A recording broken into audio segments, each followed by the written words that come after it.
नील का प्यार, नमस्कार आप तक पहुँचे एक बार फिर से रेडियो सरगम फ़ेसबुक पेज पर अब हम लाइव आ गए हैं। आप हमें रेडियो पर सुन भी सकते हैं और हमें हमारे रेडियो सरगम फ़ेसबुक पेज के मार्फ़त आप हमें देख भी सकते हैं। और अगर आप हमें देख रहे हैं तो अभी आप स्क्रीन पर देख रहे होंगे कि हमारे साथ हमारे एक मेहमान भी हैं हमारे स्टूडियोज़ में और इनके प्रति हमने काफ़ी चर्चा जो है ये की है, काफ़ी बातचीत जो है पिछले कई दिनों से हमने की है। बहुत ही युवा हैं और अभी हाल ही में इन्होंने नलावा इलाके में अपना कायरा रेस्ट पॉइंट जो रेस्टोरेंट है ये शुरू किया हुआ था। लोगों की सेवा में थे, लोगों को कन्वीनियंस इत्यादि जो है ये हमेशा ये प्रदान करते थे। और उस रास्ते में तो आप जानते ही हैं कि कुरवू से लेकर रकीराकी तक कहीं भी कोई फ्यूल स्टेशन या ऐसा कोई सुविधा नहीं था। लेकिन कई बार रेस्ट पॉइंट बनाने के बाद में इन्होंने लोगों को काफ़ी सेवा इत्यादि दी है। बिज़नेस और सेवा ये साथ-साथ चलता रहा। हम वेद महाराज की बातें कर रहे हैं। वेद महाराज ये फ़िलहाल हमारे साथ में नसलाई में इनकी पैदाइश हुई और पंडित श्री नरेंद्र महाराज के ये सुपुत्र हैं और अभी इनको काफ़ी संकट से गुज़रना पड़ रहा है, काफ़ी मुश्किलों से ये होते हुए गुज़र रहे हैं। तो सबसे पहले पहल श्री वेद महाराज जी से हम बातें करेंगे, पता लगाएँगे कि इनके साथ में क्या हुआ है और क्यों आज ये हमारे साथ भेंट वार्ता में हैं। तो सबसे पहले पहल श्री महाराज जी, जय श्री सीताराम, नमस्ते। जय श्री राम। हाँ। आप आपसे क्षमा चाहेंगे कि काफ़ी तकलीफ़ के बावजूद आपको हमने यहाँ पर बुलाया हुआ है और तकरीबन शायद 10-15 मिनट लगे आपको सिर्फ़ हमारे कापाक से यहाँ हमारे स्टूडियोज़ तक आने के लिए और हमारी आपकी पहचान पुरानी है, बहुत ही ज़्यादा मेहनती आप रहे हैं हमेशा अपने जीवन में। 2 तारीख नवंबर को पिछले साल 2023 में ये दुखद सूचना हमें प्राप्त हुई कि आप एक स्ट्रोक के शिकार हुए हैं। तो उस समय के विषय में आप कुछ बतलाना चाहेंगे हमारे जो साथी आपको देख रहे हैं, जो आपको सुन रहे हैं उनको? जी, मैं बताना चाहता हूँ कि मैं अपने जो हमारे जो रेस्टोरेंट है इसे हम रात और दिन ये 24 आवर्स खोलते हैं ना। ये हमारे जितना रास्ता चलने वाले को मैं सेवा करना चाहता हूँ ना, तो ऐसे मैं वो दिन वो रात मैं पूरा जगा था। तो सुबह में जब आया सोने के लिए, जी। तो कुछ रेनोवेशन भी हम कर रहे थे ना अपने रेस्टोरेंट का। जी हाँ। तो ऐसे हुआ, जब मैं सोने को गया तो सुबह मैंने अपनी पत्नी से कहा कि मुझे थोड़ा जल्द जगाना, कि मुझे जाकर और कर्मचारी को लाना है कि और आगे पब्लिक कन्वीनियंस जैसे बनाना है ना। जी हाँ। तो जब मैं जगा तो मुझे ऐसे लगा कि मैं थोड़ा लाइक ये थोड़ा दही थोड़ा एक साइड गड़ू हो रहा है। जी। फिर भी मैं उठा, गया अपने दुकान से बाहर निकला। जब वहां पे पहुंचा तो ऐसा लगा कि मैं गिरने वाला हूँ। जी। तो उसके बाद मैं बैठ गया, बैठा। उसके बाद जब उठने की कोशिश करा तो उठ नहीं पा रहा हूँ। हुँ, हुँ। तो उसके बाद मैं अपना कुछ दोस्त को बुलाया कि आओ मुझे हॉस्पिटल लेके जाओ। हुँ, हुँ। तो मैं अस्पताल के तैयारी करा। हुँ, हुँ। जब मैं अस्पताल पहुंचा तो फिलहाल तो वहां पर उन्होंने देखा तो कुछ वैसा तो नहीं मिला ना कि क्या हो रहा है कुछ, बिकॉज जैसे कि प्रेशर डायबिटीज सब चीज तो नॉर्मल था। जी हाँ। तो उसके बाद एक रात मुझे रखा गया वहां पर। उसके बाद उसने कहा कि अभी तो हम नहीं कह पाएंगे कुछ। जी। तो सीटी स्कैन किया। तो सीटी स्कैन करने के बाद तो पता लगा कि मेरे दिमाग में खून जमा है। जी। 3 जगह पर खून जमा है। 3 जगह 3 पर जगह आपके पर, हाँ ब्रेन में जी। खून जमा हुआ है। जी। हुँ, हुँ।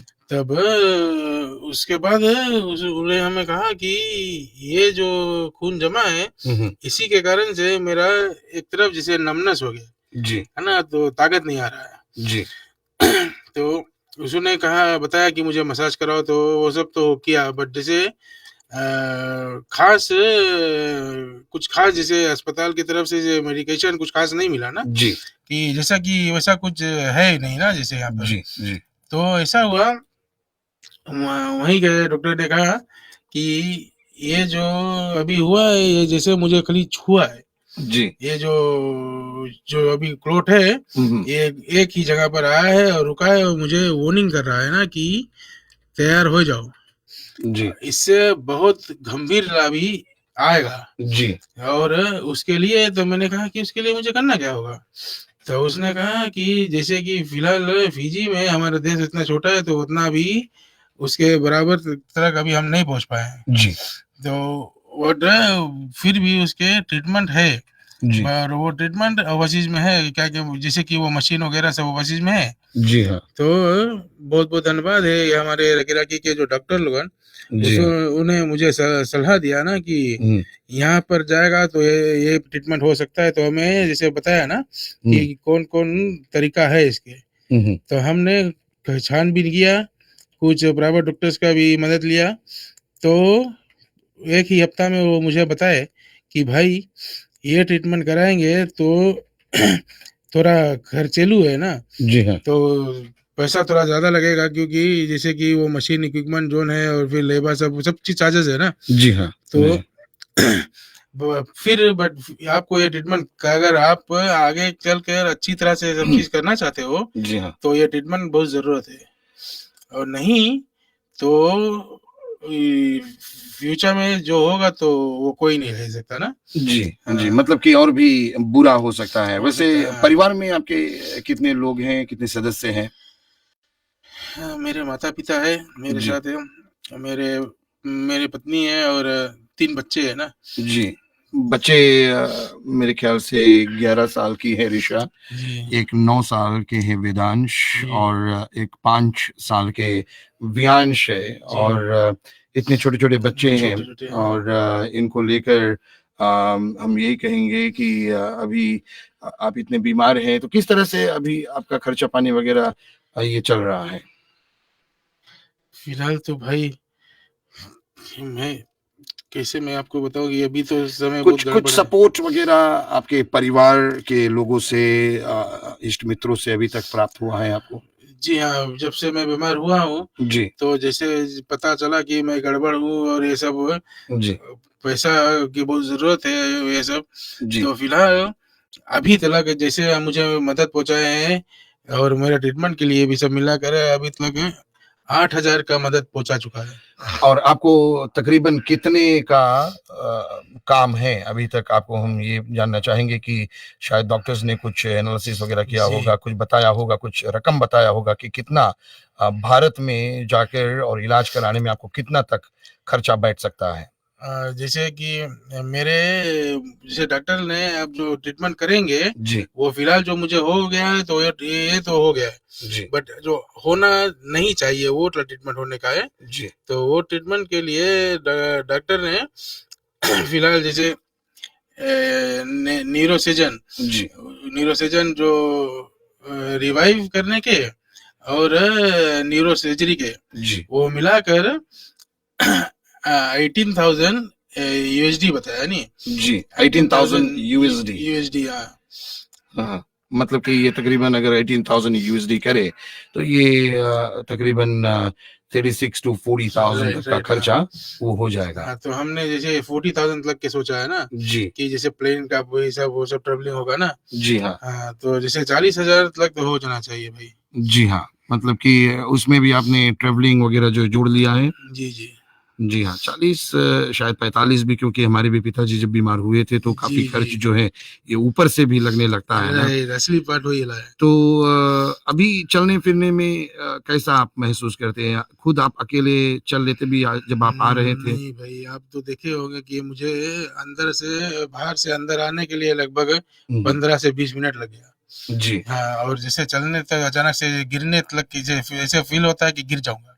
जी। हाँ, तो वही जैसे मेरा है, ताकत आता है अचानक से पता नहीं लगता कि क्या हो गया। छोटे-छोटे बच्चे हैं, एक भरा-पूरा परिवार है, जी। छोटा-सा बिज़नेस आपने शुरू किया था और अभी उसमें काम चल ही रहा था कि अचानक ये संकट जो है ये आया। और हम समझ सकते हैं कि एक अलग ही ये कहें कि कहानी हो जाती है। पता नहीं चलता है कि आने वाले दिनों में क्या होगा। और डॉक्टर्स ने आपका जो फाइल वगैरह है ये आपने में दिखाया भी है और हमने देखा भी है। डॉक्टर्स का ये कहना है कि ये जो क्लॉट है अगर इसे सही समय पर नहीं निकाला गया तो अगला जो अटैक शायद अच्छा नहीं रहेगा, या तो आप कम्प्लीटली बेड रिडन हो सकते हैं, फुली पैरालाइज हो सकता हूँ, फुली पैरालाइज हो सकते हैं, या फिर शायद जी हाँ हार्ट अटैक इत्यादि की समस्या हो सकती है। हम ये अवश्य ही अपने सुनने वालों को और देखने वालों को बतलाना उचित समझते हैं कि इन्हें बहुत जल्द जितनी जल्द हो सके इंडिया ट्रीटमेंट की आवश्यकता है।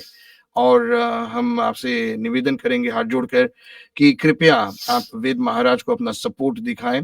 और एक एम-पैसा नंबर भी है जहां पर कि आप इन्हें सपोर्ट कर सकते हैं। याद रहे कि एम-पैसा नंबर जो है ये अभी आपको हम दे रहे हैं 2088-238, याद रहे 2088-238 पर इन्हें आप एम-पैसा कर सकते हैं, चाहे $1 भी हो, क्योंकि बहुत छोटे छोटे बच्चे हैं। हम समझ सकते हैं दुनिया में ऐसे कई केसेस हैं जहां पर कि लोगों का फंड रेज इत्यादि हो रहा है, लेकिन हाँ यहाँ पर वेद जी ने खास रेडियो सरगम से मांग की और इन्हें यूं कहें कि सख्त जितनी जल्दी हो सके इन्हें इंडिया भेजे जाने की जो जरूरत आन पड़ी है।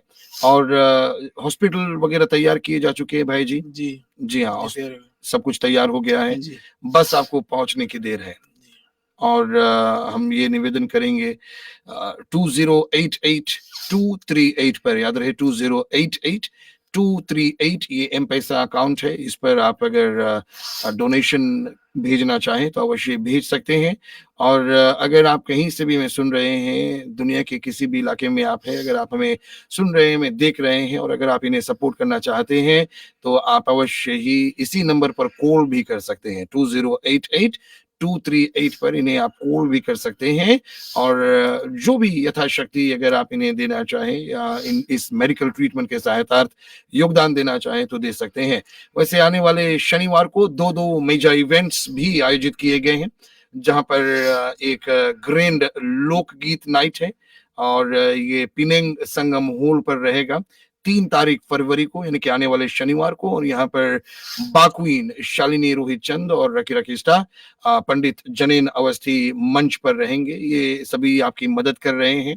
और साथ में ग्रैंड भक्ति कीर्तन नाइट ये भी आयोजित किया गया है और ये नेसलाई स्टार केविन कुमार और हमारे रेडियो सरगम के साथी तालेवुअन स्टार शाहिल नारायण गोसाई, ये दोनों भी इसी शनिवार को रात 7 बजे से नरेरे प्राइमरी शिव मंदिर हॉल पर अपनी प्रस्तुति देने वाले हैं। ये भी दोनों के दोनों कलाकार बिल्कुल फ्री में आ रहे हैं।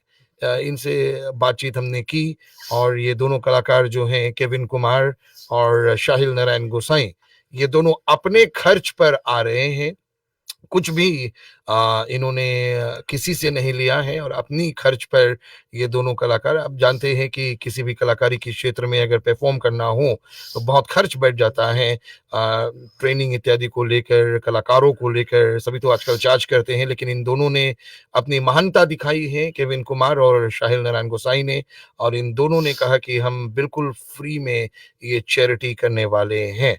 तो ये देखिए खर्च बच रहा है। और तमाम जितने भी हमारे एक और साथी हैं प्रनील चरण जी, इन्होंने साउंड इत्यादि को संभालने की जिम्मेवारी ली है। तो 2088-238 ये नंबर है। आप कुछ कहना चाहेंगे महाराज जी आम जनता से जो आपको देख रहे हैं, जो आपको सुन रहे हैं? मैं बस यही कहना चाह रहा हूँ कि आप लोगों सभी का मदद मुझे चाहिए, मुझे किसी तरह से अपना ट्रीटमेंट कराना है, आप लोगों के बिना तो हो भी नहीं पाएगा। बस मुझे अपने सहयोग देना, कृपा बनाए रखना अपना। जी हाँ, तो किसी ने कहा है कि प्लीज रिपीट द नंबर। हम जानते हैं हमारे देश के लोग बहुत ही यूं कहे कि दानी हैं और ऐसे ऐसे विपदा कहीं भी किसी पर आ सकती है, ये हम समझ सकते हैं। और 2088-238 2088-238 ये नंबर बाद में हम अपने फ़ेसबुक इस वीडियो पर डाल देंगे बाद में चलकर, अभी तो हमने नहीं डाला है। लेकिन हम निवेदन करेंगे, अब देखिए बहुत ही कम उम्र के ये शख्सियत आपके सामने बैठे हैं। ये बीमारी की उम्र ही नहीं है। अभी आप कितने वर्षों के हैं महाराज जी? 37।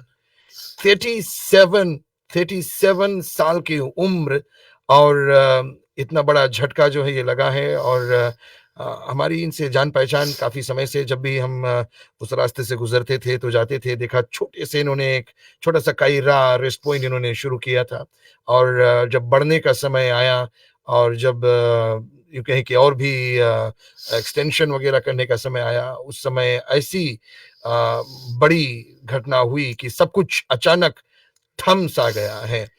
तो महाराज जी हम यही प्रार्थना करेंगे कि आपको आम जनता का सहयोग मिले। लोग हम जानते हैं कि आपको सहयोग देने के लिए हाथ आगे ज़रूर बढ़ाएँगे और इसी तरह से किसी न किसी तरह से आपका जो इलाज हो, आप दीर्घ आयु हो, लंबी ज़िंदगी आप व्यतीत करें। अपने बच्चों को लेकर आप अपने बच्चों को बहुत प्यार करते हैं। छोटे-छोटे बच्चे हैं उनके लिए आप बहुत कुछ करना चाहते हैं, तो अवश्य ही आम जनता के सहयोग से आपका इवेंट भी आशा है कि अच्छा चले और एम-पैसा के मार्फत भी आपको ज़रूर सहयोग मिले। यही हम आम जनता से हम प्रार्थना कर रहे हैं कि कृपया हमने अपना योगदान दिया हुआ है, पर्सनली अपनी ओर से रेडियो सरगम ने अपना योगदान दिया हुआ है इस वीडियो को आप तक पहुँचा कर के और कोशिश कर रहे हैं कि जितना जल्द हो सके इन्हें $40,000 से ज़्यादा की ज़रूरत है। $40,000 ये छोटा पैसा नहीं है। इतने दिनों से ये कलेक्शंस कर रहे हैं और अभी तक सिर्फ $8,000 तक ही ये जुटा पाए हैं जी।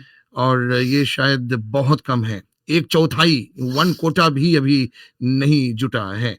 तो चलिए कार्यक्रम में हम आपसे निवेदन करेंगे, हो सके तो इन्हें आप अवश्य ही अपना योगदान दीजिएगा और देखते हैं तो एक बार फिर से नंबर आप नोट कीजिएगा 2088-238 याद रहे 2088-238 और ये नंबर जो है ये एम-पैसा नंबर है, इस पर आप एम-पैसा कर सकते हैं या फिर आप इन्हें डायरेक्टली कॉल भी कर सकते हैं कि किसी भी तरह से आप इनको योगदान देना चाहते हैं तो इन्हें आप डायरेक्टली 2088-238 पर संपर्क भी कर सकते हैं। तो चलिए महाराज जी जो काम हमारा था हमने किया अब जनता पर ये निर्भर करता है कि कौन क्या कुछ आपके लिए कर सकता है। आने के लिए बहुत-बहुत धन्यवाद। हम समझ सकते हैं कि ये बहुत ही यूँ कहें कि एक दुखद समय है परिवार के लिए।